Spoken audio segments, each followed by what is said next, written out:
Prime Asia TV ਦੇਖ ਰਹੇ ਸਾਰੇ ਦਰਸ਼ਕਾਂ ਦਾ ਨਿੱਘਾ ਸਵਾਗਤ ਕਰਦੇ ਹਾਂ। Programme prime discussion with Jatinder Pannu ਵਿੱਚ ਮੈਂ ਹਾਂ ਨਵਜੀਤ। ਦੇਸ਼ ਦੁਨੀਆ ਦੀਆਂ ਖਬਰਾਂ ਤੇ ਚਰਚਾ ਕਰਨ ਲਈ ਮੇਰੇ ਨਾਲ ਨੇ ਸੀਨੀਅਰ ਪੱਤਰਕਾਰ ਜਤਿੰਦਰ ਪੰਨੂ ਜੀ। ਸਭ ਤੋਂ ਪਹਿਲਾਂ ਸਵਾਗਤ ਕਰਦੇ ਹਾਂ। ਪੰਨੂ ਸਾਹਿਬ ਸਵਾਗਤ ਬਹੁਤ ਬਹੁਤ ਜੀ। ਸ਼ੁਕਰੀਆ ਨਵਜੀਤ ਜੀ, ਸਤਿ ਸ਼੍ਰੀ ਅਕਾਲ। ਪੰਨੂ ਸਾਹਿਬ, ਵਿਧਾਨ ਸਭਾ ਦੀਆਂ ਚੋਣਾਂ ਦੀਆਂ ਤਰੀਕਾਂ ਬਦਲ ਦਿੱਤੀਆਂ ਗਈਆਂ ਨੇ।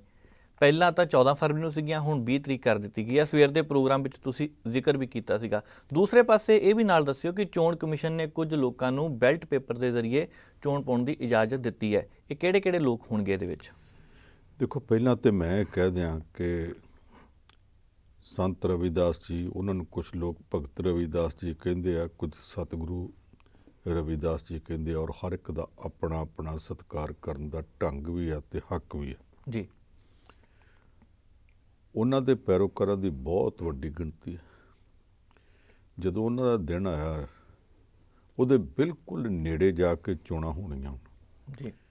ਉਹਨਾਂ ਦੀ ਸਮੱਸਿਆ ਸੀ ਕਿ ਲੱਖਾਂ ਸ਼ਰਧਾਲੂ ਉੱਥੇ ਸ਼ਰਧਾ ਭੇਟ ਕਰਨ ਜਾਣ ਜਾਂ ਵੋਟਾਂ ਪਾਉਣ, ਦੁਚਿੱਤੀ 'ਚ ਫਸਣਗੇ। ਪਹਿਲਾਂ ਇੱਕ ਪਾਰਟੀ ਨੇ, ਫਿਰ ਦੂਜੀ ਨੇ, ਫਿਰ ਤੀਜੀ ਨੇ, ਫਿਰ ਚੌਥੀ ਨੇ, ਸਾਰਿਆਂ ਨੇ ਵਾਰੀ-ਵਾਰੀ ਇਹ ਅਪੀਲ ਕੀਤੀ ਚੋਣ ਕਮਿਸ਼ਨ ਨੂੰ ਕਿ ਇਹ ਤਰੀਕਾਂ ਬਦਲ ਦਿਓ। ਉਹਨਾਂ ਨੇ 14 ਫਰਵਰੀ ਤੋਂ ਬਦਲ ਕੇ ਤੇ 20 ਫਰਵਰੀ ਕਰ ਦਿੱਤੀ ਹੈ ਤਰੀਕ ਵੋਟਿੰਗ ਦੀ, ਵੋਟਾਂ ਪਾਉਣ, ਪੋਲਿੰਗ ਦੀ ਜਿਹੜੀ। ਇਹਦੇ ਨਾਲ ਹੀ ਫਿਰ ਜਿਹੜੇ ਕਾਗਜ਼ ਦਾਖਲ ਕਰਾਉਣ ਦੀ ਤਰੀਕ ਹੈ ਉਹ ਵੀ ਬਦਲੀ ਗਈ ਹੈ। ਉਹ 21 ਤਰੀਕ ਤੋਂ ਸ਼ੁਰੂ ਹੋਣੀ ਸੀ, ਹੁਣ 25 ਤਰੀਕ ਤੋਂ ਸ਼ੁਰੂ ਹੋਵੇਗੀ। 28 ਤਰੀਕ ਤੱਕ ਸੀ, ਹੁਣ ਉਹ ਵਧਾ ਕੇ ਤੇ 1 ਫਰਵਰੀ ਤੱਕ ਕਰ ਦਿੱਤੀ ਗਈ ਹੈ ਜੀ।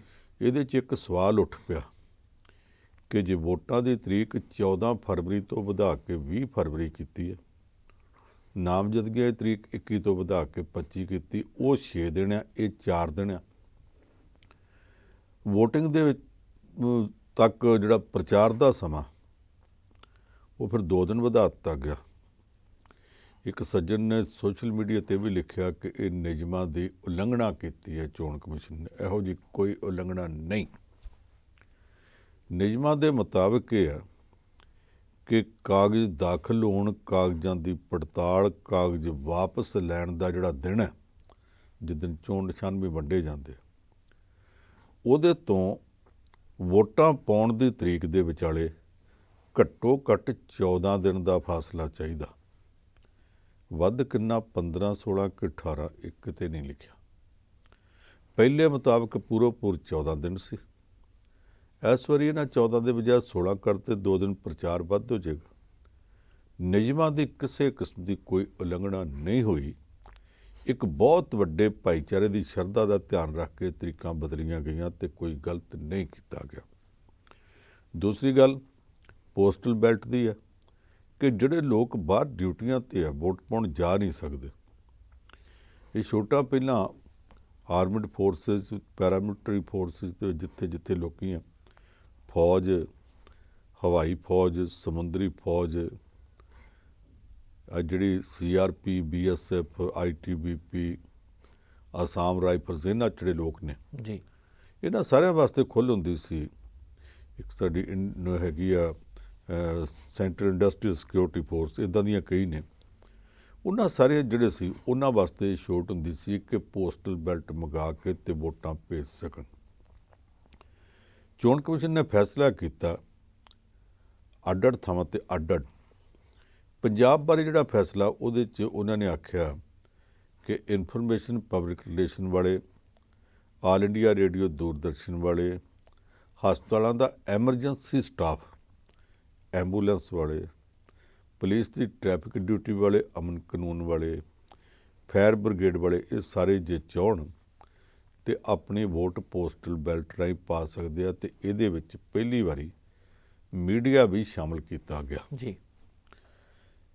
ਮੀਡੀਆ ਨੂੰ ਸ਼ਾਮਲ ਕਰਨ ਦਾ ਮਤਲਬ ਇਹ ਹੈ ਕਿ ਮੀਡੀਆ ਵਿੱਚੋਂ ਕੁਝ ਲੋਕ ਹੈ, ਪਰ ਦੂਰਦਰਸ਼ਨ ਨਾਲ, ਆਲ ਇੰਡੀਆ ਰੇਡੀਓ ਨਾਲ ਨਹੀਂ, ਪ੍ਰਾਈਵੇਟ ਚੈਨਲਾਂ ਨਾਲ ਵੀ ਕੰਮ ਕਰਦੇ ਆ।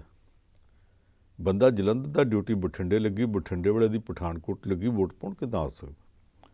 ਕੰਪਨੀ ਛੁੱਟੀ ਨਹੀਂ ਦੇ ਸਕਦੀ। ਉਹਨਾਂ 'ਚੋਂ ਜਿਹੜੇ ਇਸ ਤਰ੍ਹਾਂ ਦੇ, ਉਹ ਚੋਣ ਕਮਿਸ਼ਨ ਤੋਂ ਅਗੇਤੀ ਮਨਜ਼ੂਰੀ ਲੈ ਲੈਣ ਕਿ ਸਾਡੇ ਫਲਾਣੇ ਬੰਦੇ ਉਸ ਦਿਨ ਇੱਥੇ ਨਹੀਂ ਹੋਣੇ, ਤੇ ਉਹਨਾਂ ਦਾ ਪੋਸਟਲ ਬੈਲਟ ਦੇ ਦਿੱਤਾ ਜਾਵੇ ਤੇ ਉਹ ਉਹਨਾਂ ਨੂੰ ਮਿਲ ਜਾਵੇਗਾ। ਜੀ। ਇੱਕ ਸਵਾਲ ਹੈ ਕਿ ਜੇ 5 ਰਾਜਾਂ ਦੀਆਂ ਚੋਣਾਂ ਤੇ 5 ਵਾਸਤੇ ਇਹ ਛੋਟ ਇੱਕੋ ਜਿਹੀ ਕਿਉਂ ਨਹੀਂ? ਉਹ 'ਚ ਫਰਕ ਇਸ ਕਰਕੇ ਹੈ ਕਿ ਅੱਡ-ਅੱਡ ਥਾਵਾਂ ਦੇ ਅੱਡ-ਅੱਡ ਹਾਲਾਤ ਆ। ਉੱਤਰ ਪ੍ਰਦੇਸ਼ 'ਚ ਮੈਟਰੋ ਰੇਲ ਹੈਗੀ ਹੈ, ਜੀ ਉਹਨਾਂ ਨੇ ਮੈਟਰੋ ਰੇਲ ਵਾਲਿਆਂ ਨੂੰ ਵੀ ਛੋਟ ਦਿੱਤੀ, ਪੰਜਾਬ 'ਚ ਤੇ ਮੈਟਰੋ ਹੈ ਨਹੀਂ। ਬਿਲਕੁਲ। ਤੇ ਮਨੀਪੁਰ 'ਚ ਕਿੱਥੇ ਆ? ਜਿੱਥੇ ਹੈ ਨਹੀਂ ਉਹਨੂੰ ਸਾਰਿਆਂ ਵਾਸਤੇ ਇੱਕੋ ਜਿਹਾ ਨਹੀਂ ਸੀ ਕੀਤਾ ਜਾ ਸਕਦਾ, ਇਸ ਕਰਕੇ ਉਹਨਾਂ ਨੇ ਅੱਡ-ਅੱਡ ਥਾਵਾਂ ਤੇ ਅੱਡ-ਅੱਡ ਜਿਹੜੇ ਨੋਟੀਫਿਕੇਸ਼ਨ ਜਾਰੀ ਕੀਤੇ ਆ। ਸੋ ਪੰਜਾਬ ਦਾ ਨੋਟੀਫਿਕੇਸ਼ਨ ਜਿਹੜਾ ਉਹਦੇ 'ਚ ਜਿਨ੍ਹਾਂ ਨੂੰ ਛੋਟ ਮਿਲੀ ਆ ਉਹ ਠੀਕ ਕੀਤਾ ਗਿਆ।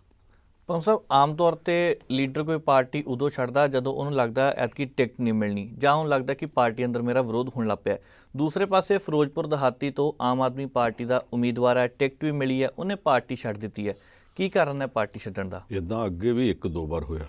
ਜੀ 2012 'ਚ ਜਦੋਂ ਪੰਜਾਬ ਪੀਪਲਸ ਪਾਰਟੀ ਬਣਾਈ ਸੀਗੀ, ਮਨਪ੍ਰੀਤ ਸਿੰਘ ਬਾਦਲ ਨੇ ਤੇ ਭਗਵੰਤ ਮਾਨ ਵੀ ਉਹਦੇ ਨਾਲ ਸੀ, ਉਦੋਂ ਵੀ ਇੱਕ ਉਮੀਦਵਾਰ ਸ਼ਾਇਦ ਕਪੂਰਥਲੇ ਤੋਂ ਸੀ ਜਿਹਨੂੰ ਇਹਨਾਂ ਨੇ ਟਿਕਟ ਦਿੱਤੀ। ਚੋਣ ਨਿਸ਼ਾਨ ਲੈਣ ਤੋਂ ਪਹਿਲਾਂ ਕਾਗਜ਼ ਦਾਖਲ ਕਰਾ ਕੇ ਜਿੱਦਣ ਤੱਕ ਕਾਗਜ਼ ਦਾਖਲ ਹੋਣੇ ਸੀ ਉਸ ਦਿਨ ਤੱਕ ਉਹ ਡਟਿਆ ਰਿਹਾ। ਜਿਸ ਦਿਨ ਕਾਗਜ਼ ਦਾਖਲ ਹੋ ਗਏ ਤੇ ਪਤਾ ਸੀ ਹੁਣ ਨਵਾਂ ਉਮੀਦਵਾਰ ਇਹ ਖੜਾ ਨਹੀਂ ਕਰ ਸਕਦੇ, ਅਗਲੇ ਦਿਨ ਜਾ ਕੇ ਉਹਨੇ ਆਪਣੇ ਕਾਗਜ਼ ਵਾਪਸ ਲਏ ਤੇ ਵੱਡੇ ਬਾਦਲ ਸਾਹਿਬ ਦੇ ਚਰਨੀ ਹੱਥ ਲਾ ਕੇ ਆਖਿਆ, ਜੀ ਮੈਂ ਤਾਂ ਇੰਨਾ ਕੰਮ ਤੁਹਾਡੀ ਖਾਤਰ ਕਰਨ ਗਿਆ ਸਾਂ, ਮੈਨੂੰ ਸੇਵਾ ਦਾ ਮੌਕਾ ਕੋਈ ਹੋਰ ਬਖਸ਼ ਦਿਓ, ਤੁਹਾਡੇ ਭਤੀਜੇ ਨਾਲ ਮੈਂ ਹੈ ਨਹੀਂ।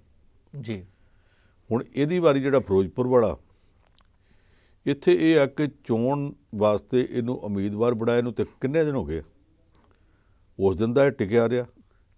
ਇਹਨੂੰ ਪਾਰਟੀ 'ਚ ਕੋਈ ਐਬ ਨਹੀਂ ਜਾਪਿਆ, ਇਹਨੂੰ ਪਾਰਟੀ ਦੀਆਂ ਨੀਤੀਆਂ 'ਚ ਕੋਈ ਐਬ ਨਹੀਂ ਜਾਪਿਆ। ਅਚਾਨਕ ਜਾਂ ਤਾਂ ਪਾਰਟੀ ਅੰਦਰੋਂ ਇਹਦਾ ਵਿਰੋਧ ਹੋਇਆ, ਜਾਂ ਦੂਸਰੀ ਪਾਰਟੀ ਵੱਲੋਂ ਕਿਸੇ ਕਿਸਮ ਦਾ ਕੋਈ ਚੋਗਾ ਪੈ ਗਿਆ, ਛੱਡ ਕੇ ਤੁਰ ਗਿਆ। ਪੰਜਾਬੀ ਵਿੱਚ ਇੱਕ ਮੁਹਾਵਰਾ, ਚੇਤ ਵਿੱਚ ਖਸਮ ਕੀਤਾ ਵਾਢੀਆਂ ਕਰਾਉਣ ਨੂੰ, ਵਿਸਾਖ ਚੜ੍ਹਦੇ ਮਰ ਗਿਆ ਮਸ਼ਕਰੀਆਂ ਕਰਾਉਣ ਨੂੰ। ਇਹਨੇ ਟਿਕਟ ਦੇਤੀ ਇਹਨੂੰ, ਇਹ ਹੁਣ ਤੱਕ ਟਿਕਿਆ ਰਿਹਾ, ਅੱਜ ਫਟਾਫਟ ਛੱਡ ਕੇ ਉਸ ਪਾਸੇ ਨੂੰ ਚਲਾ ਗਿਆ। ਚੋਣਾਂ ਦੇ ਨੇੜੇ ਆ ਕੇ ਬਹੁਤ ਸਾਰੇ ਲੋਕ ਆ ਜਿਨ੍ਹਾਂ ਦੇ ਸਿਰ ਨੂੰ ਸਿਧਾਂਤ ਬੜਾ ਚੜ੍ਹਦਾ, ਮੈਂ ਤਾਂ ਜੀ ਅਸੂਲਾਂ ਦਾ ਸਵਾਲ ਆ, ਮੈਂ ਸਿਧਾਂਤਾਂ ਵਾਲਾ ਬੰਦਾ, ਵੱਡਾ ਸਿਧਾਂਤਾਂ ਵਾਲਾ ਬੰਦਾ। ਅੱਜ ਜਿੰਨੇ ਦਲ ਬਦਲੀਆਂ ਕਰਦੇ ਪਏ ਨੇ ਜੀ ਇਹ ਸਾਰੇ ਉਹ ਆ ਜਿਹੜੇ ਕੱਲ੍ਹ ਤੱਕ ਆਪਣੀ ਪਾਰਟੀ ਦੇ ਲੀਡਰਾਂ ਦੇ ਗੋਡੀ ਵੀ ਨਹੀਂ ਝੁਕ ਕੇ ਪੈਰੀਂ ਹੱਥ, ਜੁੱਤੀ ਨੂੰ ਹੱਥ ਲਾ ਕੇ ਮੱਥੇ ਨੂੰ ਲਾਉਂਦੇ ਸੀ, ਰਾਤੋਂ ਰਾਤ ਬਦਲ ਕੇ ਉਸੇ ਪਾਰਟੀ ਨੂੰ ਗਾਲਾਂ ਕੱਢਣ ਲੱਗ ਪਏ ਤੇ ਦੂਜਿਆਂ ਦੇ ਜੁੱਤੀ ਨੂੰ ਹੱਥ ਲਾਉਣ ਲੱਗ ਪਏ ਨੇ। ਇਹ ਜੇ ਇਹੋ ਕੁਝ ਹੀ ਕਰਨਾ ਤੇ ਫਿਰ ਆਜ਼ਾਦ ਹੀ ਖਲੋ ਜਾਣ। ਜੇ ਬਹੁਤ ਆਪਣੇ ਆਪ ਨੂੰ ਅਸੂਲਾਂ ਵਾਲੇ ਸਮਝਦੇ ਲੋਕ ਵੇਖ ਲੈਣਗੇ ਕਿੰਨਾ ਕੁ ਅਸੂਲਾਂ ਵਾਲਾ। ਇਹੋ ਜਿਹੇ ਪੜਾਅ ਦੇ ਉੱਤੇ ਇੱਕ ਪਾਰਟੀ 'ਚੋਂ ਦੂਜੀ 'ਚੋਂ, ਦੂਜੀ 'ਚੋਂ ਤੀਜੀ 'ਚੋਂ, ਤੀਜੀ 'ਚੋਂ ਚੌਥੀ 'ਚੋਂ ਜਿਹੜਾ ਵੀ ਕੋਈ ਇਸ ਤਰ੍ਹਾਂ ਦਾ ਛੜੱਪਾ ਮਾਰਦਾ ਤੇ ਫਿਰ ਵੀ ਆਪਣੇ ਆਪ ਨੂੰ ਬੜਾ ਸਿਧਾਂਤ ਵਾਲਾ ਕਹਿੰਦਾ, ਇਹ ਵੋਟਰਾਂ ਨੂੰ ਚਾਹੀਦਾ ਕਿ ਇੱਦਾਂ ਦੇ ਬੰਦਿਆਂ ਨੂੰ ਥੋੜ੍ਹੀ ਬਹੁਤ ਅਕਲ ਦੇਣ। ਜੀ ਕੋਈ 2-4 ਮਹੀਨੇ 6 ਮਹੀਨੇ ਪਹਿਲਾਂ ਪਾਰਟੀ ਛੱਡ ਗਿਆ ਹੋਵੇ, ਦੂਜੀ ਪਾਰਟੀ ਚਲਾ ਗਿਆ ਹੋਵੇ, ਉਹ ਤਾਂ ਅਸੀਂ ਆਖੀਏ। ਜਿਹੜਾ ਐਨ ਸਿਰੇ ਤੇ ਜਾ ਕੇ ਜਦੋਂ ਟਿਕਟ ਨਹੀਂ ਮਿਲਦੀ ਜਾਂ ਟਿਕਟ ਮਿਲ ਵੀ ਜਾਂਦੀ ਹੈ, ਕਿਸੇ ਹੋਰ ਪਾਸੇ ਚੋਗਾ ਪੈ ਜਾਂਦਾ, ਉਹ ਜਾਂਦਾ, ਉਹ ਤਾਂ ਫਿਰ ਇਹਦਾ ਮਤਲਬ ਕਿ ਸਾਰੇ ਇਸ ਡੈਮੋਕ੍ਰੈਟਿਕ ਸੈਟਅਪ, ਸਾਰੇ ਸਿਸਟਮ, ਸਾਰੇ ਲੋਕਤੰਤਰ ਦਾ ਮਜ਼ਾਕ ਉਡਾਉਣ ਦਾ ਯਤਨ ਕਰ ਰਿਹਾ। ਇਹੋ ਜਿਹੇ ਬੰਦਿਆਂ ਦਾ ਇੱਕੋ ਇੱਕ ਇਲਾਜ ਹੁੰਦਾ, ਲੋਕਤੰਤਰ ਦੇ ਵਿੱਚ ਲੋਕ ਵੋਟ ਪਾਉਣ ਲੱਗਿਆ ਇਹ ਸੋਚ ਲੈਣ ਕਿ ਜਿਹੜਾ ਬੰਦਾ ਇਹੋ ਹੀ ਵੇਖਦਾ ਕਿ ਕਿਹੜੇ ਚੁਬਾਰੇ ਤੇ ਥੋੜ੍ਹੇ ਜਿਹੇ ਦਾਣੇ ਵੱਧ ਚੋਗਾ ਖਿਲ ਰਿਹਾ, ਮੈਂ ਉੱਧਰ ਜਾਵਾਂ, ਉਸ ਬੰਦੇ ਨੂੰ ਜਿਤਾਉਣਾ ਕਿ ਨਹੀਂ। ਕੋਈ 30 ਕੁ ਸਾਲ ਪਹਿਲਾਂ ਉਦੋਂ ਰੰਗਾ ਬਹੁਤ ਵੱਡਾ ਕਾਰਟੂਨਿਸਟ ਹੁੰਦਾ ਸੀ ਜੀ, ਉਹਨੇ ਇੱਕ ਕਾਰਟੂਨ ਛਾਪਿਆ ਸੀ 2 ਹਿੱਸਿਆਂ 'ਚ। ਇੱਕ ਲੀਡਰ ਜਿੱਤ ਗਿਆ, ਉਹਨੂੰ ਲੋਕੀ ਵਧਾਈਆਂ ਦਿੰਦੇ ਸੀ। ਇੱਕ ਬਹੁਤਾ ਉਤਸ਼ਾਹੀ ਵੋਟਰ ਆਇਆ, ਉਹਨੇ ਜਾ ਕੇ ਭੱਜ ਕੇ ਵਧਾਈ ਦੇਣ ਦੇ ਨਾਲ ਲੀਡਰ ਨੂੰ ਜੱਫੀ ਪਾ ਲਈ ਤੇ ਵੇਂਦਾ ਕੀ ਆ, ਦੂਸਰੀ ਫੋਟੋ ਵਿੱਚ ਸੀ ਕਿ ਉਹ ਕੁੜਤਾ ਲੀਡਰ ਦਾ ਉਹਦੀਆਂ ਬਾਹਾਂ 'ਚ ਰਹਿ ਗਿਆ ਤੇ ਲੀਡਰ ਦੂਜੀ ਪਾਰਟੀ 'ਚ ਜਾ ਵੜਿਆ ਸੀ। ਜੀ ਜਿਹੜੇ ਇੱਦਾਂ ਦੇ ਆ, ਪਤਾ ਹੀ ਨਹੀਂ ਕੱਲ੍ਹ ਨੂੰ ਕੁੜਤਾ ਤੁਹਾਡੀਆਂ ਬਾਹਾਂ 'ਚ ਛੱਡ ਕੇ ਤੇ ਆਪ ਦੂਜੀ ਪਾਰਟੀ 'ਚ ਚਲੇ ਜਾਣ, ਉਹਨਾਂ ਤੋਂ ਜਿਤਾ ਕੇ ਤੁਸੀਂ ਲੈ ਕੀ ਲਓਗੇ? ਜੀ ਇਹਦੇ ਨਾਲੋਂ ਤਾਂ ਨਾ ਹੋਇਆ ਚੰਗਾ। ਪੰਜ ਸਾਹਿਬ, ਜੇ ਸਿਆਸਤ ਦੀ ਗੱਲ ਚੱਲਦੀ ਹੈ ਤੇ ਇੱਕ ਗੱਲ ਹੋਰ ਦੱਸਿਓ, ਇਸ ਵੇਲੇ ਪੰਜਾਬ ਵਿੱਚ ਬਹੁਤ ਸਾਰੇ ਡੇਰੇ ਨੇ ਤੇ ਬਹੁਤ ਸਾਰੇ ਲੋਕਾਂ ਦੀ ਸ਼ਰਧਾ ਵੀ ਜੁੜੀ ਹੋਈ ਹੈ। ਦੂਸਰੇ ਪਾਸੇ ਕਈ ਲੀਡਰਾਂ ਦੀ ਸ਼ਰਧਾ ਵੀ ਜਾਗ ਗਈ ਹੈ। ਬੱਲੂਆਣਾ ਤੋਂ ਸ਼੍ਰੋਮਣੀ ਅਕਾਲੀ ਦਲ ਦੇ ਉਮੀਦਵਾਰ ਨੇ ਡੇਰਾ ਸਿਰਸਾ ਪਹੁੰਚਿਆ ਤੇ ਉੱਥੇ ਰਾਮ ਰਹੀਮ ਦੀਆਂ ਸਿਫਤਾਂ ਦੇ ਪੁਲ ਬੰਨੇ ਐਨ ਬਣਾ ਕੇ। ਕਿਵੇਂ ਦੇਖਦੇ ਆ, ਕਿਉਂਕਿ ਹੁਣ ਵੋਟਾਂ ਜਿਵੇਂ ਨਜ਼ਦੀਕ ਆ ਰਹੀਆਂ, ਡੇਰਿਆਂ ਵਿੱਚ ਬਹੁਤ ਜਾ ਰਿਹਾ ਲੀਡਰ। ਅਜੇ ਪਿਛਲੇ ਦਿਨੀ ਸੱਚੇ ਸੌਦੇ ਵਾਲਿਆਂ ਦਾ ਜਿਹੜਾ ਪੰਜਾਬ 'ਚ ਹੈੱਡਕੁਆਟਰ ਸਲਾਬਤਪੁਰ, ਉੱਥੇ ਬਹੁਤ ਵੱਡਾ ਇਕੱਠ ਹੋਇਆ ਜੀ। ਔਰ ਉਹ ਇਕੱਠ ਉਹਨਾਂ ਨੇ ਸਾਫ਼ ਦੱਸਿਆ ਕਿ ਸਾਡਾ ਸ਼ਕਤੀ ਪ੍ਰਦਰਸ਼ਨ ਹੈ। ਉਹਨਾਂ ਦਾ ਇੱਕ ਰਾਜਨੀਤਿਕ ਵਿੰਗ ਬਣਿਆ। ਰਾਜਨੀਤਿਕ ਵਿੰਗ ਦਾ ਮੁਖੀ ਕਹਿੰਦਾ ਕਿ ਜਦੋਂ ਸਾਡੇ 'ਤੇ ਸੰਕਟ ਦਾ ਸਮਾਂ ਸੀ, ਜਿਹੜੇ ਸਾਡੇ ਨਾਲ ਨਹੀਂ ਖਲੋਤੇ, ਅਸੀਂ ਸੰਪਰਕ ਕਰਦੇ ਸਾਂ ਤੇ ਉਹ ਸਾਨੂੰ ਕਹਿੰਦੇ ਸੀ ਤੁਸੀਂ ਸਾਡੇ ਨਾਲ ਸੰਪਰਕ ਨਾ ਕਰੋ, ਲੋਕਾਂ ਨੂੰ ਪਤਾ ਲੱਗ ਜੂ। ਜਿਹੜੇ ਸਾਡੇ ਡੇਰੇ ਦਾ ਨਾਮ ਹੀ ਵਿਗਾੜ ਕੇ ਲੈਂਦੇ ਸੀ। ਵਿਗਾੜ ਕੇ ਦਾ ਮਤਲਬ ਕੀ ਹੈ? ਅੱਜ ਕੱਲ੍ਹ ਰਿਵਾਜ ਪੈ ਗਿਆ ਕਿ ਸੱਚਾ ਸੌਦਾ ਨਾ ਆਖੋ, ਸੌਦਾ ਸਾਧ ਆਖੋ। ਅੱਗੇ ਜਦੋਂ ਅਕਾਲੀਆਂ ਤੇ ਨਿਰੰਕਾਰੀਆਂ ਦਾ ਝਗੜਾ ਪਿਆ, ਉਹ ਨਿਰੰਕਾਰੀਆਂ ਨੂੰ ਨਿਰੰਕਾਰੀਏ ਦੇ ਬਜਾਏ ਨਰਕਧਾਰੀਏ ਕਹਿਣਾ ਸ਼ੁਰੂ ਕਰਤਾ ਸੀ।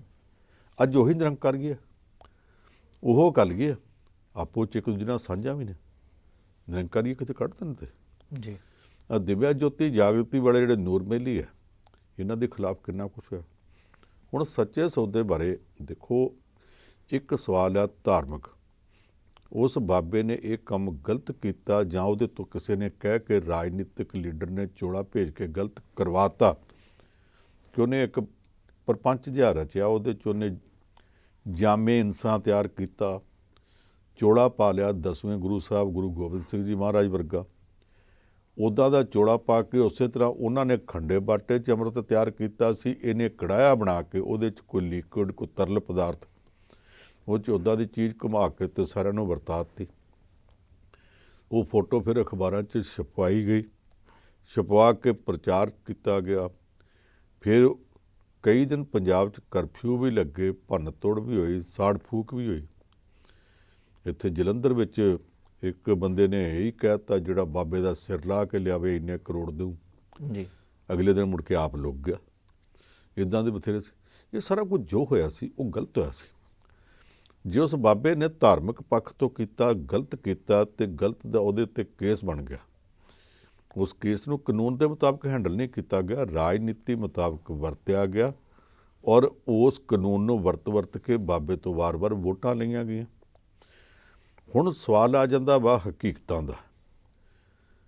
ਬਾਬੇ ਨੇ ਕੇਸ ਵੀ ਕੀਤਾ ਹੋਵੇ, ਬਾਬੇ ਦੇ ਖਿਲਾਫ ਕੁਝ ਗੁਨਾਹ ਵੀ ਹੋਵੇ, ਮੁਕੱਦਮਾ ਵੀ ਉੱਤੇ ਚੱਲਦਾ ਹੋਵੇ, ਹਿੰਦੁਸਤਾਨ ਦੇ ਕਾਨੂੰਨ ਨੇ ਉਸ ਡੇਰੇ ਨੂੰ ਗੈਰ ਕਾਨੂੰਨੀ ਕਰਾਰ ਤਾਂ ਦਿੱਤਾ ਨਹੀਂ ਜੀ।